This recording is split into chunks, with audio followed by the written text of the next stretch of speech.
বন্ধুরা আজকে আমরা বেশ কিছু প্রিপোজিশনস এবং ভোকাবুলারি নিয়ে আলোচনা করব। আমরা লিখে রেখেছি, চলো একটু আলোচনা করি।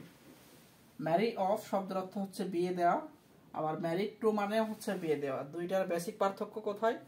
যখন ম্যারিড টু ব্যবহার করব, ম্যারিড টু এর পরে কোনো ব্যক্তির নাম উল্লেখ থাকবে, আর ম্যারি অফ যখন ব্যবহার করা হবে এটা মানেও বিয়ে দেওয়া, কিন্তু কোনো ব্যক্তির সাথে বিয়ে দেওয়া হয়েছে ওই ব্যক্তির নাম উল্লেখ থাকবে না।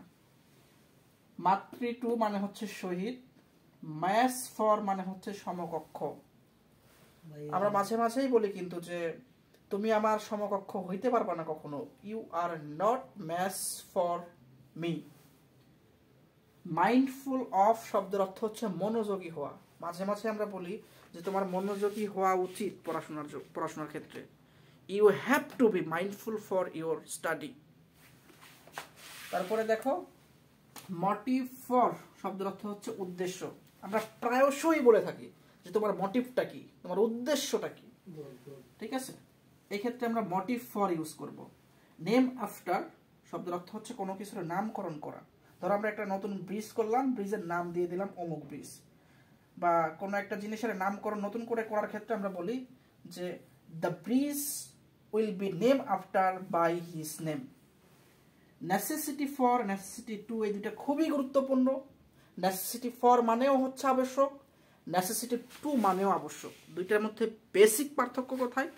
যখন প্রশ্ন আসবে খুব ভালোভাবে খেয়াল করবা। নেসেসিটি টু কখন বসবে? শূন্যস্থান এরপরে যদি দেখো যে কোনো ব্যক্তির নাম উল্লেখ আছে বা কোনো পার্সনকে একদম উল্লেখ করে বা ইন্ডিকেট করে বোঝানো হচ্ছে, তখন নেসেসিটি টু। আর নেসেসিটি ফর কখন হবে? কোনো ব্যক্তির নাম উল্লেখ থাকবে না। ঠিক আছে, আমার মনে হয় বিষয়টা বোঝাইতে পারছি।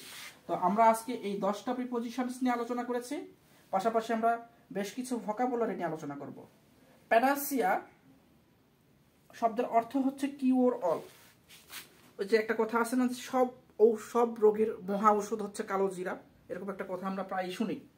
তো এটাকে আমরা বলতে পারি যে কালো জিরা is the panacea of all disease. Panacea শব্দের অর্থ হচ্ছে কিওর অল, সকল রোগের মহা ঔষধ।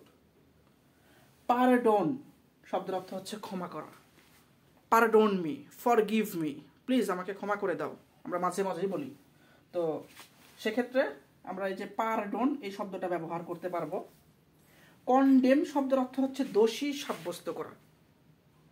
কোনো একটা দুর্ঘটনা ঘটছে, আমি বললাম যে তুমি এই কাজটার জন্য দায়ী, ঠিক আছে? কাউকে যখন আমরা দোষী সাব্যস্ত করব তখন আমরা বলতে পারবো যে you have to be condemn for this reason.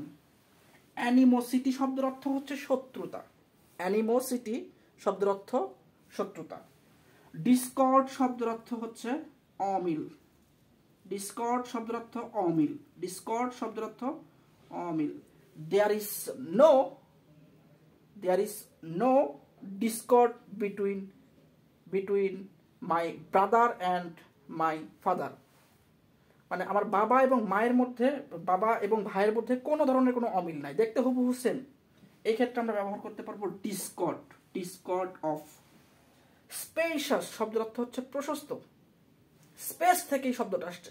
Space মানে বৃহৎ জায়গা, স্পেস থেকে এটাকে অ্যাডজেক্টিভ ফর্মে নেওয়া হয়েছে। স্পেশাস শব্দের অর্থ হচ্ছে প্রশস্ত। এটার বিপরীত শব্দ হচ্ছে ন্যারো। ন্যারো মানে হচ্ছে সরু। মিক মানে হচ্ছে শান্ত। মিক শব্দের অর্থ হচ্ছে শান্ত। লিম্পিড শব্দের অর্থ হচ্ছে স্বচ্ছ। লিম্পিডের সিনোনিমস হচ্ছে ট্রান্সপারেন্ট। ট্রান্সপারেন্ট মানে হচ্ছে এমন একটা জিনিস যেটার মধ্য দিয়ে লাইট পাস করতে পারে। ট্রান্সপারেন্ট, ট্রান্সপারেন্ট, ট্রান্সপারেন্টকে আমরা বলতে পারি লিম্পিড। সেলিব্রেট শব্দের অর্থ, একটু বানানটা ভালোভাবে দেখো, সেলিব্রেট না সেলিব্রেট। সেলিব্রেট শব্দের অর্থ হচ্ছে অবিবাহিত।